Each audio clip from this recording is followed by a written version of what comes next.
Bienvenidos al canal de Cardiología Terapia Intensiva.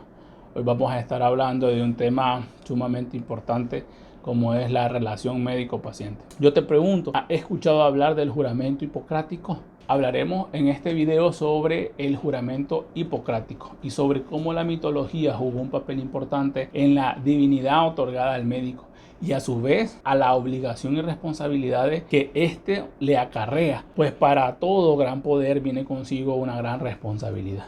Por eso, si eres personal médico, te recomiendo ver este video hasta el final.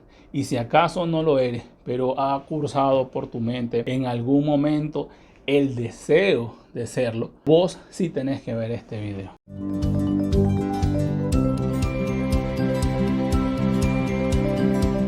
La relación médico-paciente a lo largo de casi 2,5 milenios siguió la tradicional concepción hipocrática, en virtud de la cual los pacientes y sus familias tenían absoluta confianza en el profesional médico, a la vez que éste gozaba del mayor respeto y autoridad sobre sus pacientes. Ello a la luz del paternalismo médico, por lo cual jamás se solicitaba al médico explicación alguna sobre su proceder y al mismo tiempo tampoco el médico estaba obligado a dar explicaciones. Con el nacimiento del liberalismo cambia drásticamente la concepción hipocrática y se establece una forma completamente distinta en cuanto a la relación entre el médico y su paciente. De esta manera se comienza a considerar al paciente como un individuo, y este individuo, el cual es autónomo y capaz y al mismo tiempo acreedor a ser receptor de toda la información necesaria, así como de ser absolutamente libre para tomar todo tipo de decisiones sobre su propia salud. Y el médico pasó de la figura paterna, protectora y autoritaria a ser un orientador y más bien un facilitador de información. ¿Has escuchado decir que en el momento en que te titulas como médico tienes que hacer el juramento hipocrático? Pues, ¿qué es y de dónde surge? El juramento hipocrático nace del Corpus Hippocraticum, el cual lo integran más de 60 libros, los cuales están atribuidos su autoría a Hipócrates, y entre ellos se establecen los principios claros que debía ser observada en todos los médicos de la antigüedad. Entre sus doctrinas estaban: utilizaré el régimen dietético para el bien de los enfermos de acuerdo con mi capacidad y juicio, alejaré de ellos el mal y la injusticia. Otra doctrina es: haz todo esto con calma y orden, ocultando al enfermo durante tu actuación la mayoría de las cosas. Dale órdenes oportunas con amabilidad y dulzura y distrae su atención. Repréndele a veces estricta y severamente, pero otras anímales con solicitud y habilidad, sin mostrarle nada de lo que le va a pasar ni de su estado actual de salud. Todo esto se encuentra en el libro sobre la decencia, de hábito decente, atribuido su autoría a Hipócrates. Otra doctrina era hacerlo debido y hacerlo bellamente. El médico debe enseñar al paciente a hacer del mejor modo posible, y no poco ayuda a ello la práctica de complacer los gustos de éste en cuanto su bien lo consienta. Así está escrito en Sobre las úlceras. Pero no solamente Hipócrates se encuentra entre los médicos más prestigiosos de la antigüedad y de los cuales todavía tenemos conocimiento hasta nuestros días. Hablemos un poco de Esculapio. Ustedes habían escuchado hablar de Esculapio. Mucho antes de que naciera Hipócrates, alrededor de poco más de 1 milenio, existió el médico dios más célebre de Grecia, que vivió en el siglo XV a.C. y se llamaba Asclepio para los griegos y Esculapio para los romanos. Existe sobre él una leyenda que figura nada más y nada menos que en la Ilíada de Homero. Esculapio se dice que tenía origen divino y humano a la vez. Fue hijo de Apolo, quien era médico de los dioses, y de Coronis, quien era humana. Esculapio nace por vía cesárea y durante su nacimiento muere su mamá. Apolo lo recomendó a Quirón o Centauro, que era médico, y lo alimentó con leche de cabra, lo que evidencia que ya desde la época antigua se conocía en Grecia sobre la muerte materna, sobre la cesárea y la alimentación del lactante por leche no materna. Pues, ¿quién fue Asclepio? Recuerde que se llamó Asclepio para los griegos y Esculapio para los romanos. Se dice que Asclepio tuvo 3 hijos: Godalirio, Machaos y Telésforos. Godalirio y Machado fueron médicos que aparecen también mencionados en la Ilíada. Y también este tuvo 4 hijas y ellas fueron Higia, que es la preservadora de la salud, y de ahí se deriva la palabra higiene. Panaquía o panacea, que era farmacéutica. Recuerden que panacea actualmente se conoce como el remedio o solución que sirve para cualquier tipo de problema. Ingle o Egle, que era partera y oculista. Y Lazo, que fue enfermera. Asclepio era el único semidios al que no se le conocieron vicios y representaba el ejemplo de la conducta intachable que debía tener el médico.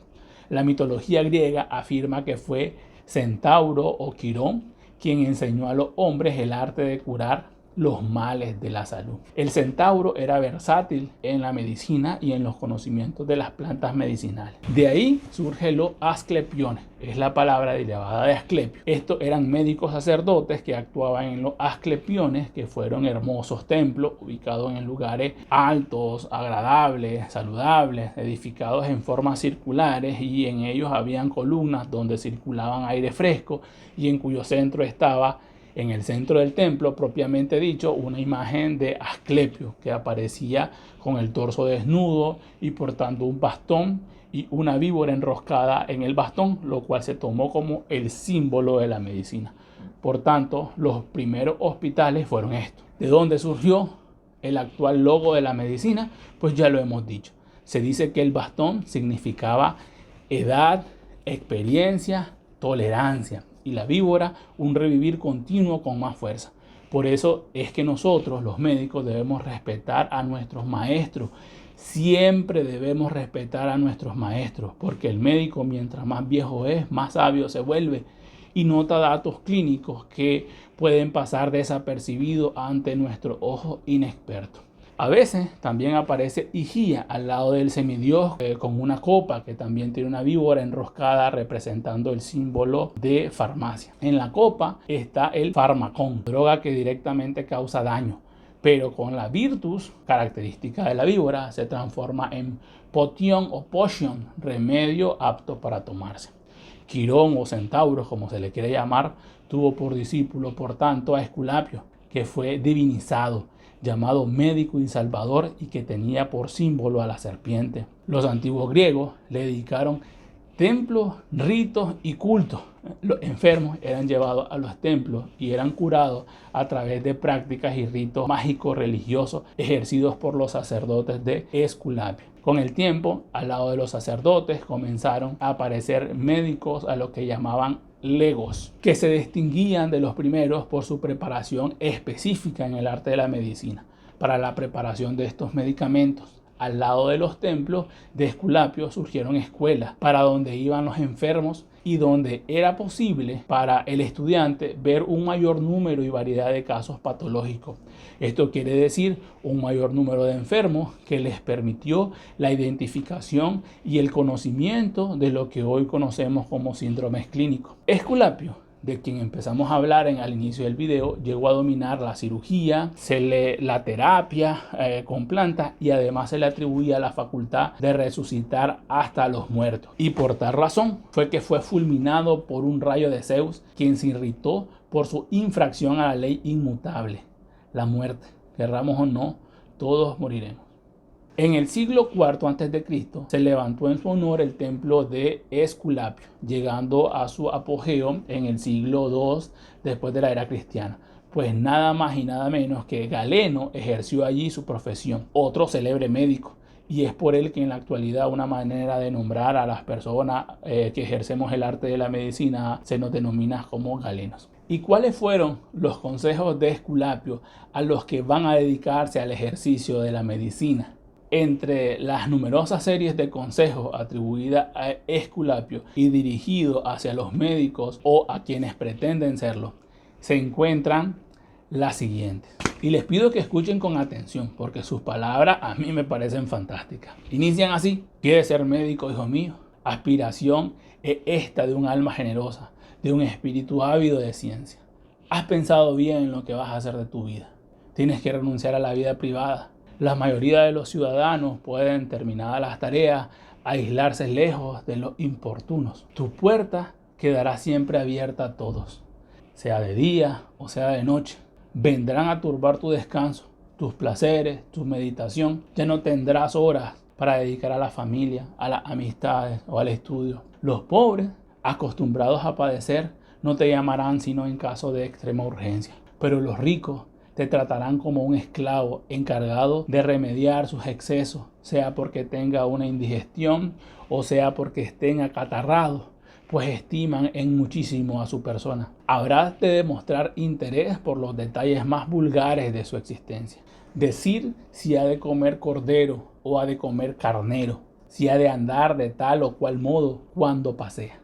No podrás ir al teatro, ausentarse de la ciudad ni estar enfermo. ¿Sientes pasión por la verdad? Ya no podrás decirla. Habrá de ocultar a algunos la gravedad de su mal, a otros su insignificancia. Habrás de luchar de continuo contra las supersticiones de los ignorantes, pues no hay portero que no sea capaz de dar consejo a un enfermo. Habrás de ocultar secretos que posees. Deberás consentir en ser burlado, ignorante, cómplice.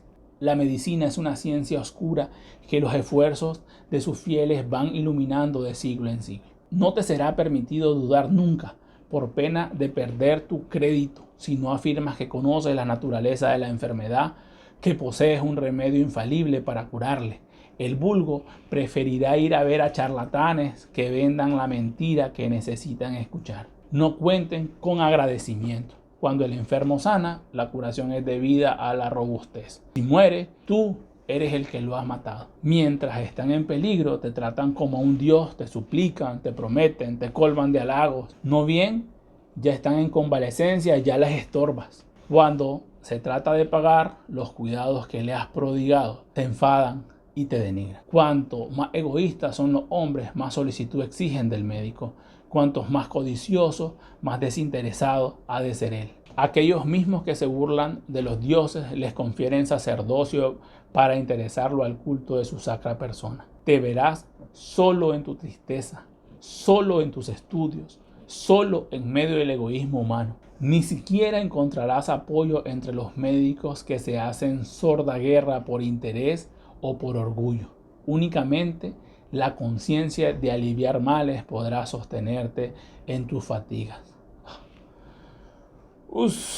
Cuánta sabiduría en estas palabras que todavía tienen vigencia. El pueblo griego, por ende, fue un pueblo muy independiente e individualista, y sus integrantes muy curiosos, inteligentes y vivaces. Nunca admitieron ser gobernados por cualquiera. Los hombres de los titulares para los cargos se discutían en las plazas y se sometían a algún tipo de votación. La plaza era una especie de club. Todas estas características originaron un movimiento ideológico singular alrededor del siglo VII antes de la era cristiana, de donde surgieron grandes pensadores denominados los filósofos. Los filósofos, los que manejaban ideas abstractas, y también fueron denominados los sabios a aquellas personas que manejaban hechos concretos y racionales. Entre los sabios de Grecia, el principal fue Tales de Mileto. La filosofía fue creada por Sócrates y su más alto discípulo fue Platón, quien era idealista y monoteísta. En los jardines de Academus fundó la Academia de Atenas, de ahí viene la palabra academia, en el siglo V antes de la era cristiana, escuela que duraría 10 siglos y que fue famosa e incomparable. Platón tuvo a su vez otro discípulo, el cual lo sobrepasó en sabiduría, y este fue Aristóteles, quien dominaba la filosofía e incluso otras disciplinas. Fue este el creador de nuevas ciencias como por ejemplo la lógica, la zoología, la biología, la ética y la política, que perduraron hasta el siglo XVII. Solo entonces Galileo refutó la física y la mecánica, pero hasta ese momento Aristóteles era el símbolo de total verdad. Por tanto, la medicina ha sido y será siempre una ciencia cambiante basada en hechos científicos y no en hechos mágicos religiosos, como la misma historia bien nos lo ha demostrado. Y entonces, ¿cómo fue que llegamos al juramento hipocrático? Hipócrates de Cos, del 460 a.C. a más o menos el 477 o 475. A Hipócrates se le conoce como el padre de la medicina moderna. Este nace en Kos, que era una pequeña isla en el mar Egeo perteneciente al archipiélago de las Esporadas, y vivió en Grecia. Era hijo de Heráclito y nieto de Hipócrates, de donde fue que obtuvo su nombre de su abuelo. Ambos también fueron médicos. Para otros historiadores, según la tradición, Hipócrates descendía de una estirpe de magos de la isla de Kos y estaba directamente emparentado con Esculapio, el dios griego de la medicina. Hipócrates fue contemporáneo nada más y nada menos que de Sócrates y Platón, y este último lo citó en diversas ocasiones en sus obras. Se dice que desde los 13 años inició sus estudios de medicina en el templo de los Asclepiades. Luego viajó a Egipto, donde se familiarizó con los trabajos médicos que la tradición atribuye a Imhotep, finalizando su formación médica. El mérito fundamental de Hipócrates para la medicina moderna fue desarrollar un sistema racional basado en la observación y en la experiencia para el estudio de las enfermedades cuyas causas atribuía a fenómenos naturales y no a intervenciones de los dioses o a fenómenos de tipo mágico religioso, pues, como lo dictaba la medicina de su época. Muy poco se conoce sobre la vida de este gran hombre y todavía persisten incógnitas sobre la autoría de alguna de las obras a las que se le atribuyen. Sin embargo, algunos de sus avances médicos han sido documentados por Platón y Aristóteles y se le considera el autor del Corpus Hipocrático. Sobre Hipócrates solo hay escuetas referencias de sus contemporáneos. Por ejemplo, Platón en su libro La Política de Aristóteles, que fue escrita más o menos unos 40 años después de la muerte de Hipócrates, entre el año 335 y 323, solo hace una referencia a su breve estatura física, pero sin embargo hace muchísima referencia a su gran calidad como médico. El concepto del triángulo hipocrático ha perdurado hasta nuestros días. En el libro Epidemias, Hipócrates escribe: el arte se compone de tres cosas: la enfermedad, el enfermo y el médico. El médico y su paciente debían colaborar fielmente para derrotar la enfermedad. Y el primer aforismo ha sido repetido por milenios: la vida es corta, el arte largo, la ocasión fugaz, la experiencia insegura y el juicio difícil. Es preciso no solo hacer uno lo debido, sino también que el enfermo, los presentes y las circunstancias externas contribuyan a ello. La medicina antigua fue un periodo evolutivo que abarcó desde el siglo VI al IV a.C. y luego transcurrió el periodo alejandrino, que abarcó en el siglo III a.C. y finalmente el romano entre el siglo II a.C. hasta el siglo V después de Cristo. Y seguramente estás diciendo: pero ya pues, ¿qué es lo que dice el juramento hipocrático? El problema es que no podrías entenderlo si no explicaba todo lo anterior. El juramento hipocrático cita así, o al menos la versión moderna o transcrita de los escritos griegos: juro por Apolo, médico, por Esculapio, Igea y Panacea, y por todos los dioses y diosas a quienes pongo por testigo, que cumpliré lisa y llanamente con todas mis fuerzas e inteligencia el siguiente juramento y obligación escrita. Tendré a mi maestro de medicina en el mismo lugar que a mis padres. Partiré con él a mis saberes, y si necesario fuere, yo proveeré sus necesidades. A sus hijos los tendré como a mis hermanos, y si ellos quisieren aprender el arte de curar, se los enseñaré, sin paga ninguna, género y sin obligación escrita. Instruiré con preceptos, con lecciones orales y con los demás medios de enseñanza a mis hijos, a los de mis maestros y a los demás discípulos que se me unan por convenio y juramento, conforme está determinado en la ley médica, y a nadie más. Estableceré el régimen a los enfermos de la manera que les sea más provechoso, según mis facultades y mi entender, absteniéndome de cometer todo mal y toda injusticia. A nadie daré veneno, y si alguno me propone semejante cosa, no tomaré en consideración la iniciativa de una tal sugestión. Igualmente me abstendré de aplicar a las mujeres pesarios abortivos. Pasaré mi vida y ejerceré mi profesión con inocencia y pureza. No haré la operación de la talla que no me corresponde, sino que dejaré esta obra a los maestros que de ella se ocupan. En cualquier casa que yo entre, lo haré para utilidad de los enfermos, absteniéndome de toda falta voluntaria y de toda acción injuriosa o corrupta y sobre todo de la seducción de las mujeres y de los jóvenes, ya sean libres o sean esclavos. Cualquier cosa que yo vea, oiga o entienda en la sociedad, sea en el ejercicio de mi profesión o fuera de él, y que sea conveniente que no se divulgue, la guardaré en secreto con el mayor cuidado, considerando el ser discreto como un deber en semejantes casos. Si observo con fidelidad mi juramento, séame concedido gozar felizmente de mi vida y de mi profesión, honrado siempre entre los hombres. Y si lo quebranto y soy perjuro, que caiga sobre mí la suerte contraria. Fin del juramento. El tratamiento hipocrático se fundamenta a partir de estos tres principios básicos. El primero es favorecer o no perjudicar. Primum non nocere. Abstenerse de lo imposible. El primer deber es no hacer nada en estos casos, si es imposible. Atacar la causa del daño y no solamente los síntomas. Es el tercero. Por tal razón, los siglos de la medicina hipocrática se fundamentaron en la relación médico-paciente, que tenía como base estos tres puntos básicos, que todos, tanto los médicos y los pacientes, reconocían, aceptaban y sobre todo respetaban. Había un respeto entre el médico y el paciente. El amparo del principio de beneficencia y no maleficencia. El médico era un ser superior, un cuasi Dios. La relación era asimétrica, sin embargo, y la ecuación era vertical. La tutela del médico era paternalista y por ende proteccionista hacia su paciente. Bueno, así fue el ejercer del arte de la medicina. Pero en conclusión, y ya para finalizar, excepto la relación amorosa y la relación existente entre madre y su hijo, tal vez ninguna otra relación entre los seres humanos haya suscitado tanto interés a lo largo de la historia como la relación entre el médico y su paciente. La relación médico-paciente es el eje vertebral de la profesión médica. Ella moviliza poderosas fuerzas humanas.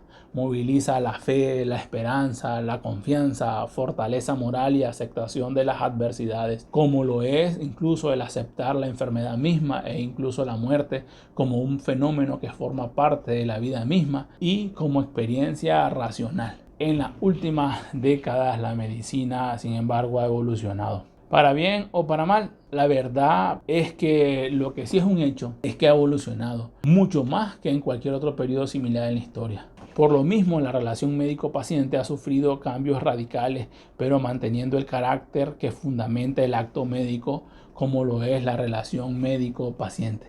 Tales cambios no han sido fruto del azar, sino ha sido la expresión de profundos estremecimientos sociales que conllevaron a la llegada de la modernidad, en el seno de los cuales tuvo lugar la introducción del sujeto en la historia del paciente y del nacimiento de una democracia entre el médico y su paciente, del pluralismo y de la doctrina de los derechos humanos, y cuyas repercusiones en el campo médico solo se hicieron objetivas hacia la segunda mitad del siglo pasado, lamentablemente posterior de las dos grandes guerras mundiales. Y en ese marco histórico fue que se dio la revolución médico-sanitaria, que relanzó la reflexión ética en el ámbito de la atención de salud a nivel mundial. En un mundo cada vez más industrializado, más esquematizado, incluso en el ámbito médico, donde se pretende instaurar tiempos de atención médica cada vez más estrechos, se debe recordar que la consulta médica es un proceso complejo y multidimensional centrado en la relación médico-paciente, pero además la consulta médica es la pieza clave para brindar el apoyo en cuanto a las necesidades de la salud del enfermo.